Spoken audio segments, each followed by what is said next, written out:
Zelensky की जिद ने पुतिन और ट्रंप दोनों को भड़का दिया है।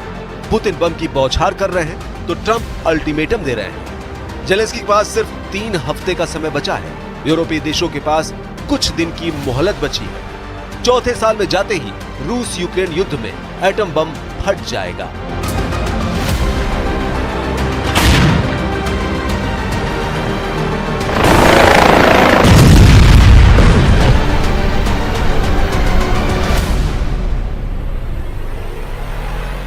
जेलेंस्की ने ट्रंप को ठेंगा दिखा दिया है।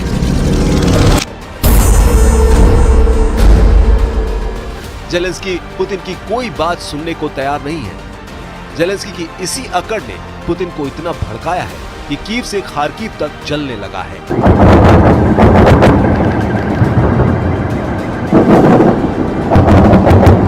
रूस ने जेलेंस्की के सरेंडर न करने के ऐलान के बाद भीषण हमले शुरू कर दिए हैं।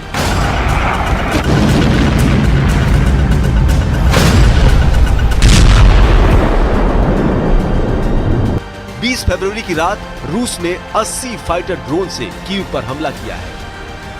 ड्रोन से दागी गई मिसाइल के धमाके से जेलेंस्की का पैलेस भी दहल गया है। यूक्रेन एयर डिफेंस रात भर रूस के ड्रोन अटैक की मार झेलने पर मजबूर हो गए हैं।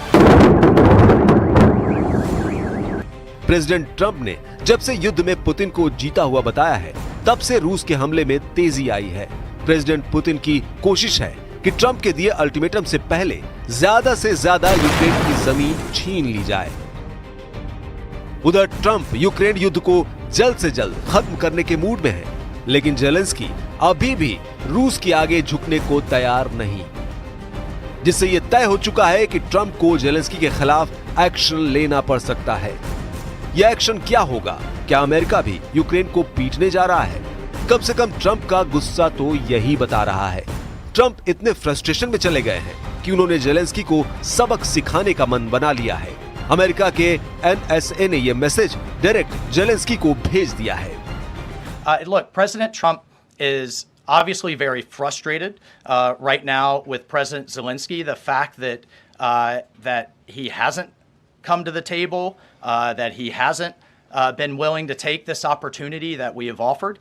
I think he eventually will get to that point, and I hope so very quickly. Trump के आउट ऑफ कंट्रोल होने की कई वजह है। जेलेंस्की उनकी हर बात को नकारते जा रहे हैं। प्रेसिडेंट ट्रंप ने जेलेंस्की से कहा कि पुतिन के आगे सरेंडर कर दो। जेलेंस्की ने साफ इनकार कर दिया है। ट्रंप ने ऑर्डर दिया कि जेलेंस्की अमेरिका को अपने देश का 50% खनीज दे तो सिक्योरिटी मिलेगी। जेलेंस्की ने मना कर दिया है। ट्रंप चाहते हैं युद्ध समझौता करके जेलेंस्की रूस के कब्जे वाली जमीन भूल जाए। इसके लिए भी जेलेंस्की तैयार नहीं है। ट्रंप ने ऐलान किया है कि यूक्रेन को कभी भी नेटो सदस्य नहीं बनने देंगे। इस पर भी जेलेंस्की ने आपत्ति जताई है। ट्रंप चाहते हैं कि यूक्रेन में जल्द से जल्द चुनाव हो, लेकिन इस बात को भी जेलेंस्की सुनने के लिए तैयार नहीं। Обов'язково настане день, коли ми прозвітуємо про успіхи, контролюються окупантами. Настане день і жодне газоєвне. जिस अमेरिका के दम से जेलेंस्की 3 साल से रूस जैसे देश से युद्ध लड़ रहे हैं, उसकी हर बात की नाफरमानी उन्हें भारी पड़ सकती है। प्रेसिडेंट ट्रंप ने क्लियर ऑर्डर दिया है कि यूरोप और यूक्रेन दोनों सिर्फ 3 हफ्ते के भीतर सरेंडर पेपर पर साइन कर दें।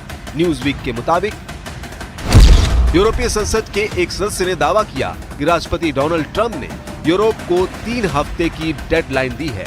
इस टाइमलाइन में यूक्रेन को रूस के सामने आत्मसमर्पण करवाने की कोशिश सभी यूरोपीय देश को करना है। समझौते की शर्त में यूक्रेन को नेटो से दूर रहना और कब्जे वाले इलाके को भूल जाना शामिल है।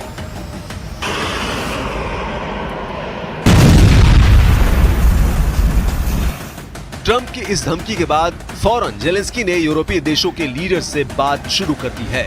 जेलेंस्की ने ऐलान किया है कि उन्होंने फ्रांस और ब्रिटेन से यूक्रेन की सिक्योरिटी का ख्याल रखने की अपील की है। Говорив щойно з президентом Макроном.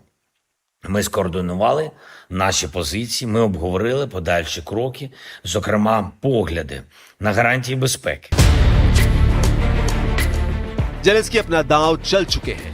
अब बारी प्रेसिडेंट ट्रंप की है। जो यूरोपीय देशों पर प्रेशर बनाने के लिए बहुत जल्द बात करने वाले हैं। ये भी साफ है कि यूरोपीय देश उसी लकीर पर चलेंगे जो अमेरिका खींच देगा। ट्रंप जेलेंस्की के लिए जाल बिछा चुके हैं। यूक्रेन को यूरोप से अलग थलग कर ट्रंप बेबस कर डालेंगे। सुपर पावर ने यूक्रेन को कमजोर करने के लिए हथियार सप्लाई पर लगभग ब्रेक लगा दी है। यूक्रेन के रक्षा और खुफिया मामलों पर संसदीय पैनल में शामिल सांसद रोमन कोस्टेंको ने कहा कि यूक्रेन को हथियार की बिक्री और डिलीवरी में शामिल कुछ अमेरिकी कंपनियां अब राजनीतिक फैसलों का इंतजार कर रही हैं। कोस्टेंको ने एक इंटरव्यू में कहा कि उनकी जानकारी के मुताबिक बेचे जाने वाले हथियारों की डिलीवरी बंद हो गई है। जिन कंपनियों के हथियारों को यूक्रेन भेजना है वो सब ट्रंप के इशारे का इंतजार कर रही हैं। रूस को जब से जानकारी मिली है वो युद्ध में पूरी तरह से जीत के लिए उतावला हो रहा है। हकीकत में अमेरिका की बेरुखी जेलेंस्की को ले डूबेगी। अगर ट्रंप की बात जेलेंस्की ने नहीं मानी तो मुमकिन हो यूक्रेन का वजूद मिट जाए। ऐसे हालात आए उससे पहले जेलेंस्की के पास बचने का एक ही रास्ता है, वो है यूक्रेन के खजाने में ट्रंप का आधा हिस्सा। सुपर पावर की सारी कवायद ही यूक्रेन के अनमोल खजाने को हासिल करने की है। यूक्रेन के पास 20 titanium, lithium, beryllium, manganese, gallium, uranium, zirconium, graphite, apatite, fluorite और निकल जैसी धातुओं का अकूत भंडार है। रूस ने यूक्रेन के इसी खनिज संसाधनों के 70% हिस्से पर कब्जा जमा लिया है। यूक्रेन की जमीन में मौजूद इस खजाने की कीमत करीब $26 ट्रिलियन आंकी जाती है।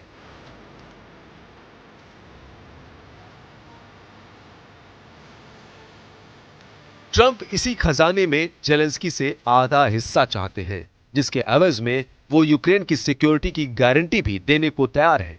मगर जेलेंस्की को ये ऑफर मंजूर नहीं। जेलेंस्की अब भी ट्रंप को मनाने की कोशिश में जुटे हैं। ट्रंप के भेजे जनरल केलॉग से मीटिंग के बाद जेलेंस्की ने दावा किया कि वो सुपर पावर को मना लेंगे। Прописані деталі, тим більше результат. Обговорили із генералом Келлогом фронт, необхідність звільнити всіх наших полонених, які утримуються в Росії, а також необхідність надійної і чіткої системи гарантій безпеки, щоб війна більше не повернулась і щоб росіяни не ламали життя. Мир потрібен всім нам – Україні, Європі, Америці, всім у світі.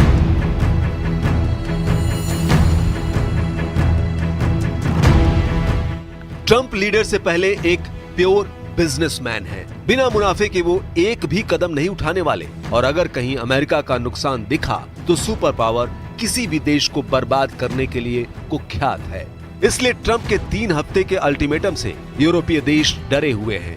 सदस्य जितनी जल्दी जेलेंस्की को सरेंडर के लिए तैयार कर लेंगे उतना ही उनके मुल्कों का भला हो सकता है, क्योंकि सुपर पावर ने बम बरसाना शुरू कर दिया तो बहुत देर हो जाएगी।